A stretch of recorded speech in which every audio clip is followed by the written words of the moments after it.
पुण्यातील वैष्णवी हागोणे मृत्यू प्रकरण 16 मे रोजी वैष्णवीने आपलं आयुष्य संपवलं। तिच्या माहेरच्यांनी आरोप केला की हा छळ असह्य झाल्याने हुंड्याच्या मागणीला कंटाळून तिने उचललेलं टोकाचं पाऊल होतं। यानंतर हागोणे कुटुंबियांना अटक झाली, पोलीस कोठडी सुनावण्यात आली। हे प्रकरण न्यायालयात पोहोचलं, पण आता या प्रकरणात एक असं वळण आलं आहे जे केवळ धक्कादायकच नाही तर अत्यंत चिंताजनक आहे। आरोपी हागोणे कुटुंबाच्या वकिलांनी आता थेट वैष्णवीच्या चारित्र्यावरच प्रश्नचिन्ह निर्माण केलं आहे। तिच्या मोबाईलमध्ये आक्षेपार्ह चॅट्स होते, तिचे एका व्यक्तीसोबत चॅटिंग सुरू होते असे दावे केले जात आहेत। इतकंच नाही तर पतीने किरकोळ मारहाण करणं हा छळ नसतो असंही म्हटलं जातंय। या दाव्यांमुळे अनेक प्रश्न निर्माण झाले आहेत। वैष्णवी हागोणेचे खरंच विवाहबाह्य संबंध होते का? तिच्या आक्षेपार्ह चॅट्सबद्दल वकिलांनी नेमकी काय माहिती दिली आहे? हागोणे कुटुंबाच्या या दाव्यांवर वैष्णवीच्या माहेरच्यांचंच कसपटे कुटुंबांचं काय म्हणणं आहे? एका मृत मुलीच्या चारित्र्यावर असे शिंतोडे उडवल्याने समाजात काय पडसाद उमटत आहेत? आणि सर्वात महत्त्वाचं म्हणजे या चारित्र्य हननाच्या रणनीतीमुळे हुंडाबळीच्या या प्रकरणाला नेमकं कोणतं वळण मिळणार आहे? याच सर्व प्रश्नांची उत्तरं शोधण्याचा प्रयत्न आपण या व्हिडिओच्या माध्यमातून करणार आहोत। नमस्कार, मी मृदुला आणि तुम्ही पाहताय थोडक्यात। व्हिडिओला सुरुवात करण्यापूर्वी एक आठवण, वैष्णवी हागोणे प्रकरणातील प्रत्येक अपडेट आम्ही आपल्यापर्यंत पोहोचवण्याचा प्रयत्न करत आहोत। या प्रकरणातील प्रत्येक अपडेट जाणून घेण्यासाठी आत्ताच थोडक्यातला यूट्यूबवर सबस्क्राईब करा आणि हा व्हिडिओ लाईक करा, जेणेकरून एकही अपडेट तुमच्याकडून मिस होणार नाही। आता वळूया आपल्या मुख्य विषयाकडे। पुणे न्यायालयात झालेल्या सुनावणीनंतर हागोणे कुटुंबाचे वकील विपुल यांनी माध्यमांसमोर काही खळबळजनक दावे केले। त्यांनी म्हटलं, आम्ही वेळोवेळी वैष्णवीच्या पालकांना जाणीव करून दिली होती की तिच्या मोबाईलमध्ये आम्हाला आक्षेपार्ह गोष्टी सापडत आहेत। तिच्या फोनमध्ये आक्षेपार्ह चॅट सापडत आहे। एका व्यक्तीबरोबर तिचं चॅटिंग चालू होतं। त्यामुळं वैष्णवीच्या आईवडिलांनी तिचे फोन काढून घेतले, मात्र त्यामधील चॅट आम्ही सुरक्षित ठिकाणी ठेवला आहे। योग्य वेळ आल्यावर आम्ही ते चॅट्स न्यायालयासमोर ठेवू। ती व्यक्ती कोण याची माहिती आम्ही तपास अधिकाऱ्यांना दिली आहे। हा दावा अत्यंत गंभीर आहे। यातून हागोणे कुटुंब थेट वैष्णवीच्या विवाहबाह्य संबंधांकडे, तिच्या चारित्र्याकडे बोट दाखवत आहे। त्यांचा प्रयत्न हा आहे की वैष्णवीच्या मृत्यूमागे हुंडा किंवा छळ नसून तिचे खासगी संबंध कारणीभूत होते हे सिद्ध करावं।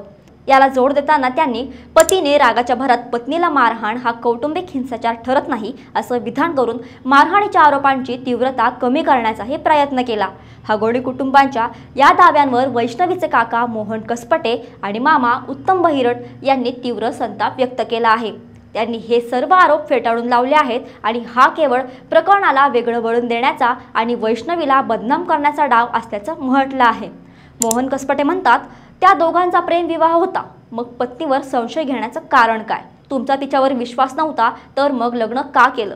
याचा अर्थ तुम्ही वैष्णवीच्या वडिलांकडे असलेले पैसे पाहून लग्न केलं। त्यांना दुसरी कुठली बाजू दिसत नसल्याने आता वैष्णवीचं चारित्र्य हनन करत आहेत।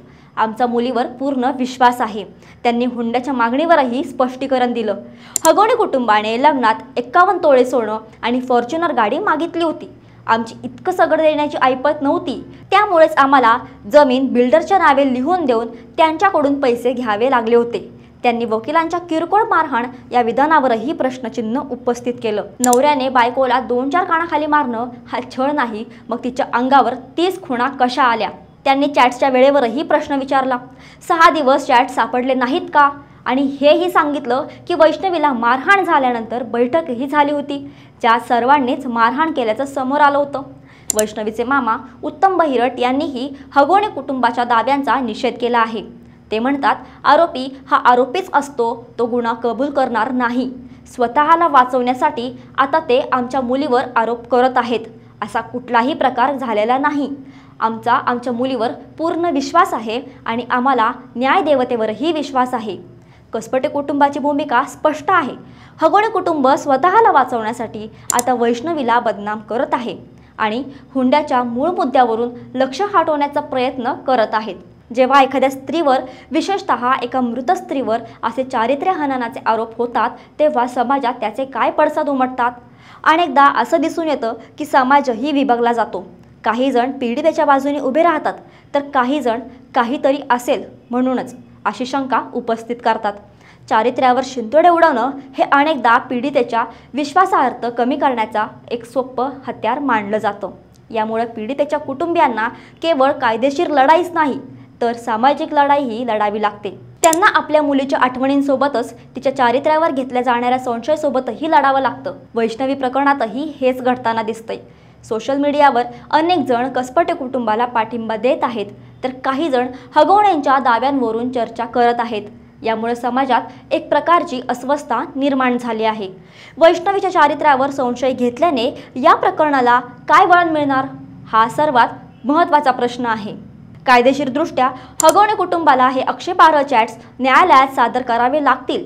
ते सादर झाल्यावर ते या प्रकरणाशी कितपत संबंधित आहेत हे न्यायालयाला ठरवावं लागेल। ते चॅट्स खरे आहेत का? ते वैष्णवीच्या आत्महत्याशी थेट जोडले जाऊ शकतात का? की ते केवळ तिचं खासगी आयुष्य होतं ज्याच्या या प्रकरणाशी काहीही संबंध नाही? बचाव पक्षाचा प्रयत्न हा असेल की या चॅट्सच्या माध्यमातून वैष्णवीच्या आत्महत्येमागे कौटुंबिक छळ किंवा हुंडा नसून तिचे इतर संबंध कारणीभूत होते हे सिद्ध करावं लागेल। जर ते यात यशस्वी झाले तर हगवणे कुटुंबावरील आरोप कमकुवत होऊ शकतात। पण दुसरीकडे जर हे चॅट्स प्रकरणाशी संबंधित नसतील किंवा ते बनावट असतील तर हा हगवणे कुटुंबावरच उलटणारा डाव ठरवू शकतो।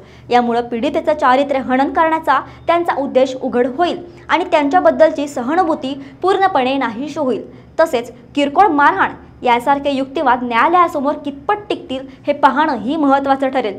कारण भारतीय कायद्यानुसार कोणत्याही प्रकारचा शारीरिक, मानसिक, भावनिक किंवा आर्थिक छळ हा कौटुंबिक हिंसाचार मानला जातो। त्यामुळे 30 जखमा असताना किरकोळ मारहाण म्हणणं हे कायद्याच्या कसोटीवर टिकणं कठीण आहे। वैष्णवी हगवणे प्रकरणात आता लढाई 2 पातळ्यांवर सुरू आहे।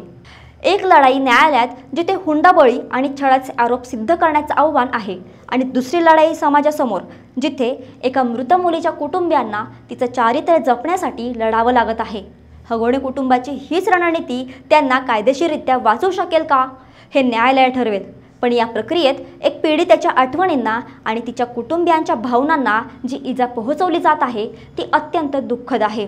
आक्षेपार्ह चॅट्सचे पुरावे सादर होतीलही पण अंगावरील 30 जखमांचे पुरावे आणि 51 तोळे सोन्याच्या मागणीचे आरोप पुसले जातील का? या न्यायालयीन लढाईकडे आम्हा सगळ्यांचे डोळे लागले आहेत। तुम्हाला या प्रकरणात काय वाटतं? हगवणे कुटुंबाने वैष्णवीवर केलेले विवाहबाह्य संबंधाचे आरोप आपल्याला खरे वाटतात का? आम्हाला कमेंटमध्ये नक्की सांगा आणि अशाच माहितीपूर्ण व्हिडिओंसाठी थोडक्यातला फॉलो आणि सबस्क्राईब करायला विसरू नका।